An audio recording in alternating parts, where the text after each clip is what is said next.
Hello, friends. Welcome back to the channel. This is the Life Reset Collective. This is the channel where we support those who are going through a life reset, or maybe are getting ready to, or maybe you've already been through one and you're trying to rebuild your life after. Welcome. This is the channel for you.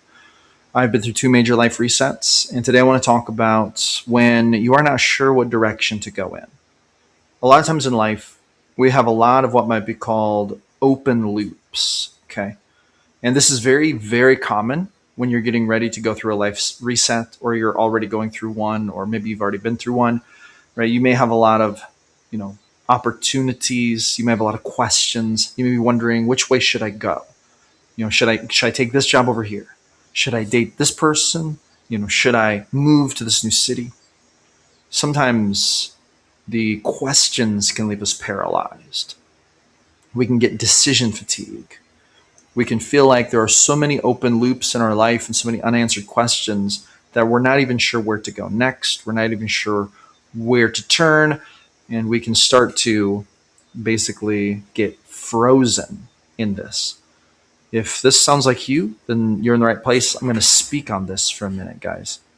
So the first thing we want to remember when we have decisions to make is we need to remember where we want to end up, but we also need to remember how we need to get there. Okay.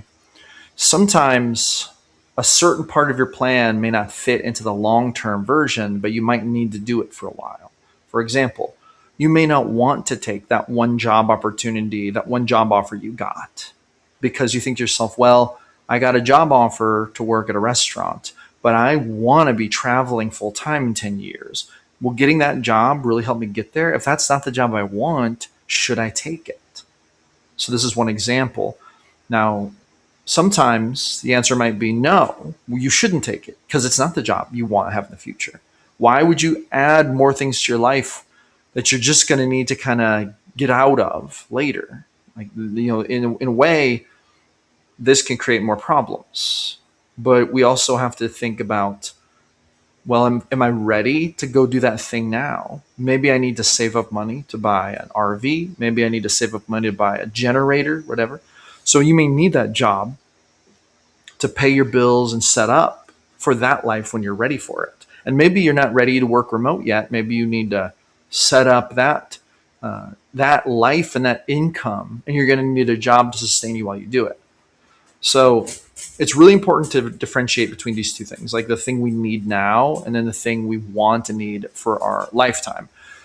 We don't want to add too many things that are not going to take us to where we want to go, right? We don't want to think to ourselves, well, if the goal is to travel in 10 years, the answer may not be to build this huge in-depth career where you're going to get stuck behind a desk in your hometown, right? Do you see what I'm saying? So, but we do need to plan ahead. We need to think about what we're going to have to do to get where we want to go. And basically what this comes down to is making some kind of plan for your life. And that's where the decision fatigue can come in. And I know that seems like a circle, but let me talk through that for a minute. So you think to yourself, what do I want to do? Where do I want to end up? My life is changing right now. I'm going through this crazy life reset. I'm having to restart from scratch. It feels like everything's crashing down around me.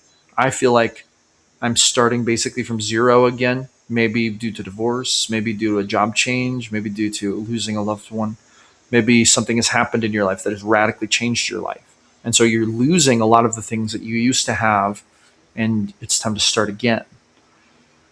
So the time obviously is going to come to say, what do I want in this life? Mm-hmm. It is important to do a lot of thinking about that. But even that can cause severe decision fatigue. You might have a lot of open loops. I'm going to be really honest. In my life, I have this constant struggle of thinking, do I want to build up like a homestead and build my home and my life here into a stationary place where I have animals and gardens and I'm self-sustaining? Or do I want to travel? Because you can't really do those two things. And I will admit, even though my life reset this time around began over a year ago, even though it's been almost a year since my divorce finalized, and I'm already deep, deep into my life reset, rebuilding my life from the ground up in the wake of my divorce, every day I am still very torn between these two things. On one hand, building the homestead would be very sustainable. I could bunker in, I could get my internet going, I could work, I could start working on my house an hour a day, preparing my life for that. There's an element where that makes a lot of sense and it's very sustainable, and I like a lot of aspects of that. But on the other hand, what about traveling? I want to see new places. But once I get like a herd of goats, once I start growing tomatoes, once I get like, a bunch of chickens, I cannot just go on a trip, right? So there's a very real question of which one of those I want. And I'll be really honest with you. I've spent the better part of a year frozen between those two things. Hence why I'm making this video, because sometimes we get frozen in these decisions. Now, in the past, I have made decisions based on sort of just leaping after the opportunity I thought was the best and just going for it. And then sometimes I'd be right and sometimes I'd be wrong. I've done that at different points in my life. I sort of leapt at the opportunity to buy the house I own right now. That turned out to be a really good thing that I did that. I also leapt at the marriage opportunity. Like the person I was dating, she really wanted to get married. She wanted to move in together. I leapt at that. It turned out to not be a good thing. And hence it caused a major life reset, but it also caused a lot of decisions and it caused a lot of lessons, and it caused me to develop in ways as a person that I may not have done had I not gone through it. So what I'm saying is this, and I'm maybe more saying this to myself than to you, because maybe this video is me talking to myself about what I need to do. When I really seek internally, when I seek deep down in my heart, in my soul about what I actually want, I feel like I know the answer. I feel like I know that the answer is I want to travel. But there are things that keep me from wanting to travel. For example, I'm a little bit afraid of letting go, of building up my life here. I'm afraid of like dealing with mobile internet. I'm a little afraid of basically having to try to pay a bunch of bills here while I'm traveling, which leads me to think maybe at some point I should like rent out my house or sell my house. That is scary, right? So you see, I know what I really want, but there are these things that hold me back. And so I get decision fatigue on this. Here's what I really think that we need to do. I think we need to understand that we only have one life on this world, guys. Maybe you believe we have more than that. Okay, that's fine, but I think a lot of people would agree we probably have one life here, this one chance to do this experience of life. And when you get decision fatigue, it might be a really good idea to just take a moment or a day or a week or a year and really soul search what we want out of this life and be realistic, but also don't let fear control the direction we're going to go in.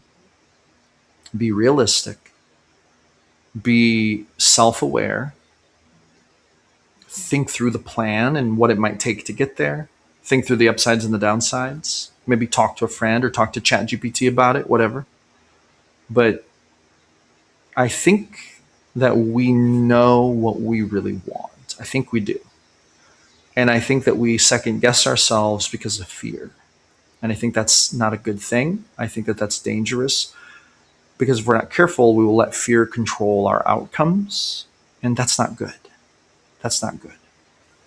So when we are looking at these opportunities, these different open loops in our lives and trying to make a decision about it, I think we need to take some time. And I'm not trying to pressure you. I know that it is hard to go through a life reset. I know that there are doubts about these things, but I think that when I'm talking to myself about the answer, I think you just need to like actually make a firm choice, and then you need to actually make a plan. And it is okay if the plan changes. It's okay if we pivot, if we adapt, if we evolve, that's okay. But what we don't want to do is just sit in the middle and be frozen and not take action on either way. I've basically spent the last year frozen between these two choices, whether I want to have a homestead or whether I want to travel. And there's even a part of me that's tempted to say I want to do both. Maybe I could do both someday, but at some point I have to decide which one I'm going to pursue first, because I can't do both right now. And I can't even work toward both right now. Otherwise, I won't make it anywhere. So we have to make a decision at some point. And how do you make that decision? I think you just need to really look inside at your soul and find out what you want and be realistic. Don't give in to fear. Trust yourself and give yourself a chance. Believe in yourself and then pursue that.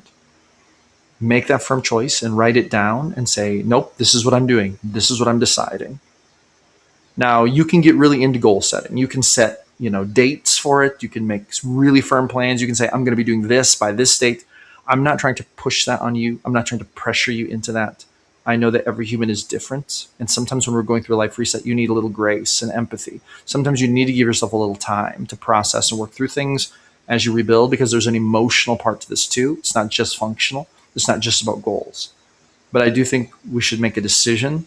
And I think we should base that decision on what we feel is right inside of ourselves. And I think that So here's what I want you to do today. I want you to leave me a comment on this video. And I want you to tell me something like a choice that you've been wrestling with. And I want you to tell me what you believe the real answer is, that is the real answer. And then I want you to think about that. And I want you to think about what fears are keeping you from pursuing that. And I kind of think that's where we find our answer to this. Thank you so much for coming back to another episode of the Life Reset Collective, supporting those who either are going through or have been through or are preparing to go through a life reset. You are not invisible, my friends. There are people out there who have been through it and who understand it. And I know many people don't, which is why I make this channel, to try to give you some support and encouragement from someone who's actually been through it. Thank you so much for coming back. I'll see you amazing people on the next one.